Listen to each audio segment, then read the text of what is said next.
نن سبا نو په کله چې خلک ناجوړه کېږي هغې ته موږ دوا ورکوو. نو نن سبا په دې کې موږ لګیا یو چې څنګه د مریضانو د دې مرضانو مخ ونیول سي چې هېڅ ناجوړه نه سي یا ناجوړي کمه سي په دې دنیا کې او د دوی عمر زیات سي او خوشحاله اوسېږي. نو څلور شیان که تاسو وکئ نو تاسو ژوند به صحتمند وي، خوشحاله به او کامیابۍ خواته به روانېږي. ځکه د خوشحالي او صحتمندي تاسو ته بیا هغه وخت درکوي چې تاسو خپل کار او کسب چې کوئ په هغې کې تاسو ته وخت پیدا کېږي او مغز هم ښه کار کوي، نو کامیابۍ ته هم تاسو نږدې کوي.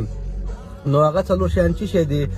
نو ټول نه مهم اول د تاسو باید وساته کم از کم خوب وکړئ. خوب ډېر مهمه ده د ذهني صحت دپاره او د جسماني بیرته ځان جوړول دپاره. ځکه چې کوم څېړنې چې په هغې کې دغه انفلمیشن چې و د ډېرو ناجوړیانو وجوله، د زړه حملې، د سټروک، سرطان، کینسر، سر شی دي انفلمیشن پکې ډېر رول و. نو خوب کول ډېر مهمه ده داسې ځان بیرته جوړول دپاره، د بلې ورځې دپاره تیارول دپاره. دوم شی چې و د کم از کم 6,000 ته 7,000 پورې قدم وهل، ګرځېدل د ورځې ډېر مهمه ده. نو خوب کول او ګرځېدل دوم نمبر باندې. دریم څه ده، تاسو باید د خوراک چې کوئ پورشن یې کم کړئ، خېټه پوره مه ډکوئ. که 3 وخته خورئ پروا نه کړي خیر ده، مګر هغه کاپ پلیټ چې تاسو خېټه پرې ډکېږي د هغې نیمایي خورئ، خېټه پوره مه ډکوئ.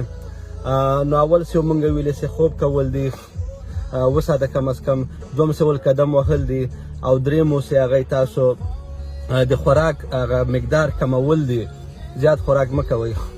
څلورم چې هغه د ملګرو دوستانو سره وخت تېرول، خندا ټوکې کول او دا کیدای شي تاسو په حجره کې یاستئ یا په مسجد کې یاستئ د مذهب باره کې خبرې کوئ، کیسې کوئ. دغه سوشلایزیشن له ملګرو د خپل هم زلفان سي د خپل د عمر کسان سي وي هغوی سره کېناستل او شیانو باره کې خبرې کول، آیډیاز شیر کول، دغه هم د صحت دپاره ډېر ښه و، ځکه روحاني جسماني خوشحالي سړي ته ورکوي.